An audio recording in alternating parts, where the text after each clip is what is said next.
Welcome to the Daily Walk Podcast, brought to you by Walk Thru the Bible. The Daily Walk Podcast is a daily devotional that will guide you on a life-changing journey through the Bible in 1 year. Join us every day to hear the entire Bible in a year, alongside a daily devotional thought that will help bring God's Word alive for you.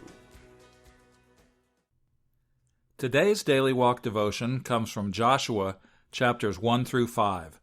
Moses has died and Joshua is appointed by God to take the reins of leadership. The people are poised within view of the land promised to their ancestors and denied to their unbelieving parents. The time has come to cross over, conquer, and possess. But will they succeed where their fathers failed? The task seems impossible. A swollen, turbulent river to ford, foreign terrain to cross, mighty walled cities to conquer, so God begins to prepare his people for the days of warfare just ahead. He reminds Joshua that careful attention to his word brings blessing and success. Spies are sent to survey Jericho, the first obstacle in the land. The priests bearing the Ark of the Covenant lead the people across the rampaging Jordan without even getting their sandals wet. The stage is set for conquest. And now let's listen to Joshua chapters 1 through 5. The book of Joshua, chapter 1. After the death of Moses, the servant of the Lord said to Joshua, son of Nun, Moses' aide, Moses, my servant, is dead. Now then, you and all these people get ready to cross the Jordan River into the land I'm about to give to them, to the Israelites. I will give you every place where you set your foot, as I promised Moses. Your territory will extend from the desert to Lebanon, and from the great river, the Euphrates, all the Hittite country, to the Mediterranean Sea in the west. No one will be able to stand against you all the days of your life. As I was with Moses, so I will be with you. I will never leave you nor forsake you.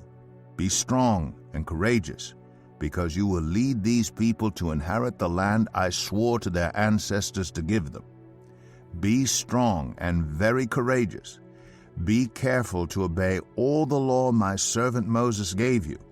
Do not turn from it to the right or to the left, that you may be successful wherever you go.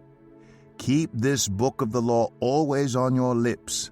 Meditate on it day and night, so that you may be careful to do everything written in it. Then you will be prosperous and successful. Have I not commanded you? Be strong and courageous. Do not be afraid.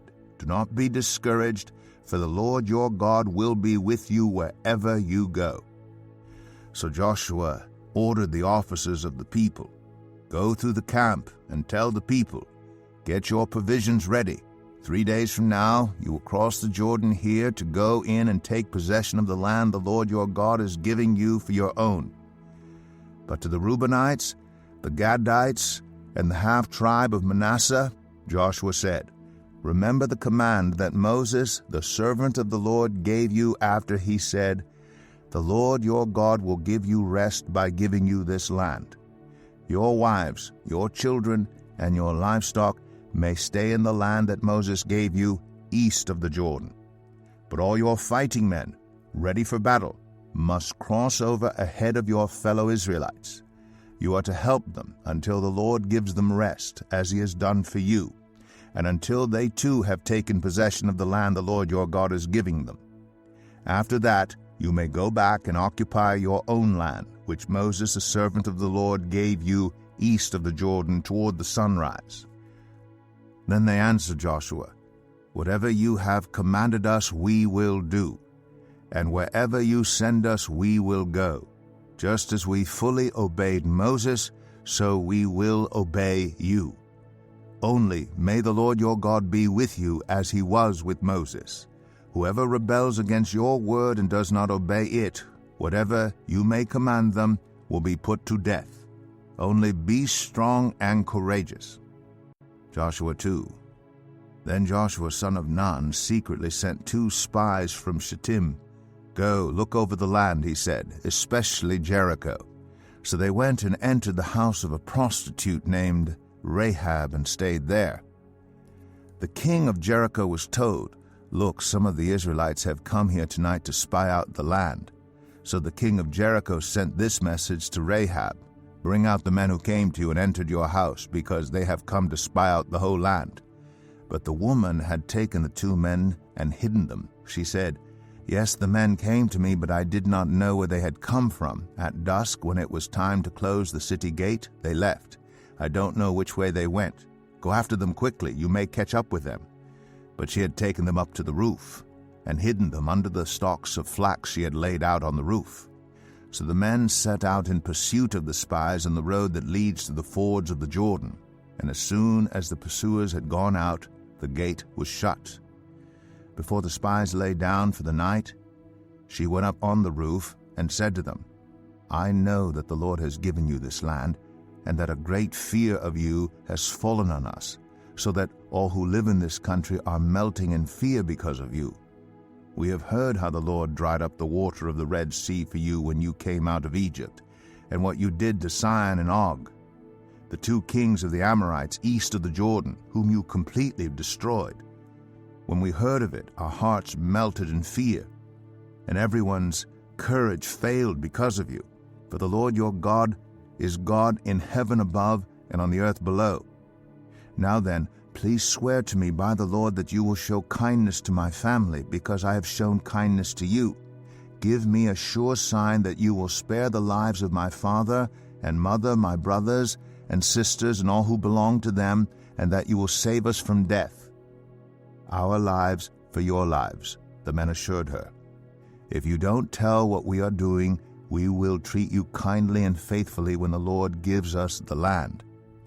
So she let them down by a rope through the window, for the house she lived in was part of the city wall. She said to them, "Go to the hills, so the pursuers will not find you. Hide yourselves there 3 days until they return, and then go on your way." Now the men had said to her, "This oath you made us swear will not be binding on us unless when we enter the land you have tied this scarlet cord in the window through which you let us down, and unless you have brought your father and mother, your brothers, and all your family into your house. If any of them go outside your house into the street, their blood will be on their own heads. We will not be responsible. As for those who are in the house with you, their blood will be on our head, if a hand is laid on them. But if you tell what we are doing, we will be released from the oath you made us swear." "Agreed," she replied. "Let it be as you say." So she sent them away, and they departed, and she tied the scarlet cord in the window. When they left, they went into the hills and stayed there 3 days, until the pursuers had searched all along the road and returned without finding them. Then the 2 men started back. They went down out of the hills, forded the river, and came to Joshua son of Nun, and told him everything that had happened to them. They said to Joshua, "The Lord has surely given the whole land into our hands. All the people are melting in fear because of us."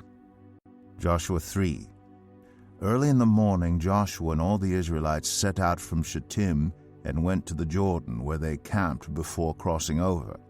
After 3 days the officers went throughout the camp, giving orders to the people, "When you see the ark of the covenant of the Lord your God, and the Levitical priests carrying it, you are to move out from your positions and follow it.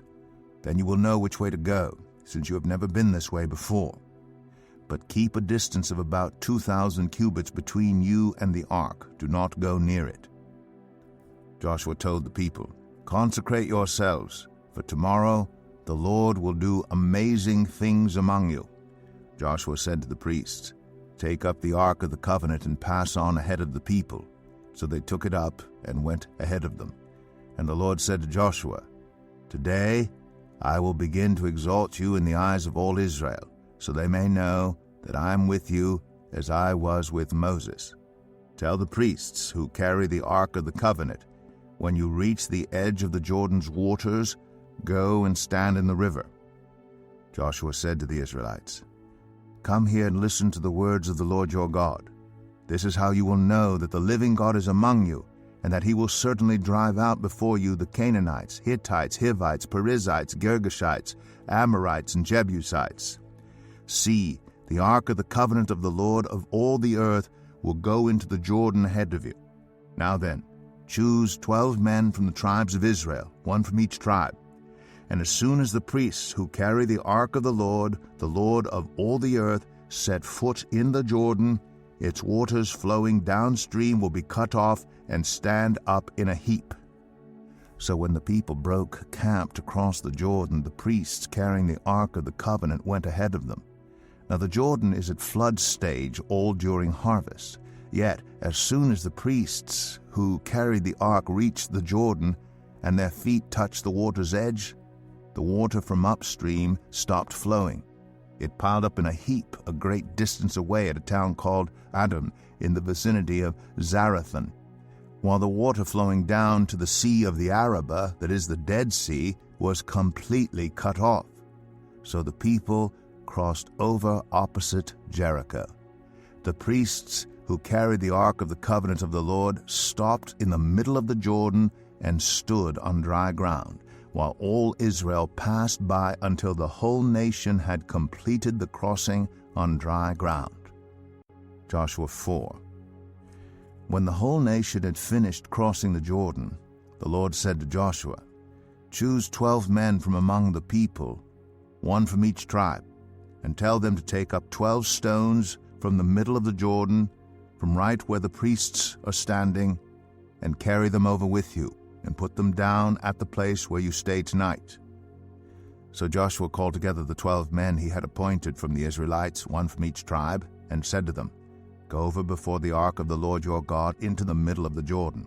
Each of you is to take up a stone on his shoulder according to the number of the tribes of the Israelites, to serve as a sign among you. In the future, when your children ask you, 'What do these stones mean?' tell them that the flow of the Jordan was cut off before the ark of the covenant of the Lord. When it crossed the Jordan, the waters of the Jordan were cut off. These stones are to be a memorial to the people of Israel forever." So the Israelites did as Joshua commanded them. They took 12 stones from the middle of the Jordan according to the number of the tribes of the Israelites, as the Lord had told Joshua, and they carried them over with them to their camp, where they put them down. Joshua set up the 12 stones that had been in the middle of the Jordan at the spot where the priests who carried the ark of the covenant had stood, and they are there to this day. Now the priests who carried the ark remained standing in the middle of the Jordan until everything the Lord had commanded Joshua was done by the people, just as Moses had directed Joshua. The people hurried over, and as soon as all of them had crossed, the ark of the Lord and the priests came to the other side while the people watched. The men of Reuben, Gad, and the half-tribe of Manasseh crossed over, ready for battle, in front of the Israelites, as Moses had directed them. About 40,000 armed for battle crossed over before the Lord to the plains of Jericho for war. That day the Lord exalted Joshua in the sight of all Israel, and they stood in awe of him all the days of his life, just as they stood in awe of Moses. Then the Lord said to Joshua, "Command the priests carrying the ark of the covenant law to come up out of the Jordan." So Joshua commanded the priests, "Come up out of the Jordan." And the priests came up out of the river, carrying the ark of the covenant of the Lord. No sooner had they set their feet on the dry ground than the waters of the Jordan returned to their place, and ran at flood stage as before. On the 10th day of the first month the people went up from the Jordan and camped at Gilgal, on the eastern border of Jericho. And Joshua set up at Gilgal the 12 stones they had taken out of the Jordan. He said to the Israelites, "In the future, when your descendants ask their parents, 'What do these stones mean?' tell them, 'Israel crossed the Jordan on dry ground.' For the Lord your God dried up the Jordan before you until you had crossed over. The Lord your God did to the Jordan what he had done to the Red Sea, when he dried it up before us until we had crossed over. He did this so that all the peoples of the earth might know that the hand of the Lord is powerful, and so that you might always fear the Lord your God." Joshua 5. Now when all the Amorite kings west of the Jordan, all the Canaanite kings along the coast heard how the Lord had dried up the Jordan before the Israelites until they had crossed over, their hearts melted in fear, and they no longer had the courage to face the Israelites. At that time the Lord said to Joshua, "Make flint knives, and circumcise the Israelites again." So Joshua made flint knives, and circumcised the Israelites at Gibeath Araloth. Now this is why he did so. All those who came out of Egypt, all the men of military age, died in the wilderness on the way after leaving Egypt. All the people that came out had been circumcised, but all the people born in the wilderness during the journey from Egypt had not. The Israelites had moved about in the wilderness 40 years until all the men who were of military age when they left Egypt had died, since they had not obeyed the Lord. For the Lord had sworn to them that they would not see the land he had solemnly promised their ancestors to give us, a land flowing with milk and honey. So he raised up their sons in their place, and these were the ones Joshua circumcised. They were still uncircumcised because they had not been circumcised on the way. And after the whole nation had been circumcised, they remained where they were in camp until they were healed. Then the Lord said to Joshua, "Today I have rolled away the reproach of Egypt from you." So the place has been called Gilgal to this day. On the evening of the 14th day of the month, while camped at Gilgal on the plains of Jericho, the Israelites celebrated the Passover. The day after the Passover, that very day, they ate some of the produce of the land, unleavened bread and roasted grain. The manna stopped the day after they ate this food from the land. There was no longer any manna for the Israelites, but that year they ate the produce of Canaan. Now when Joshua was near Jericho, he looked up and saw a man standing in front of him with a drawn sword in his hand. Joshua went up to him and asked, "Are you for us or for our enemies?" "Neither," he replied, "but as commander of the army of the Lord I have now come." Then Joshua fell face down to the ground in reverence and asked him, "What message does my Lord have for his servant?" The commander of the Lord's army replied, "Take off your sandals, for the place where you are standing is holy." And Joshua did so. Now here's your Daily Walk devotional thought for today. God specializes in dry sandals. He loves to start with an impossible situation in your life, then do the impossible. When the nation of Israel approached the Jordan River, God demanded a step of obedience before they could cross. The priests, like drum majors leading a marching band numbering in the million-plus range, had to hike to the brink of the flood-swollen Jordan and take that first step into the water. Then, and only then, would God perform a miracle, roll back the waters, dry up the puddles, and send the people across kicking up dust at every step. Dry sandals followed trusting obedience. Where is God waiting for you to take the first step of faith? Think about the obstacle you are facing, your own personal Jordan, and the step of obedience God is asking you to take right now. Trust Him for the unexpected, and let Him surprise and delight you by doing the unexplainable. Thank you for joining us today for the Daily Walk Podcast from Walk Thru the Bible. Be with us tomorrow as we continue our life-changing journey through the Bible in a year. Love this episode of the Daily Walk Podcast? We'd love for you to rate and give us a review on iTunes or Google Play. Make sure you subscribe so you won't miss an episode as we walk through God's Word together. For more resources to help you live God's Word, visit walkthru.org. That's walkthru.org.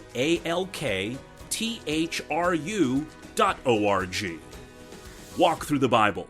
Take a walk, change the world.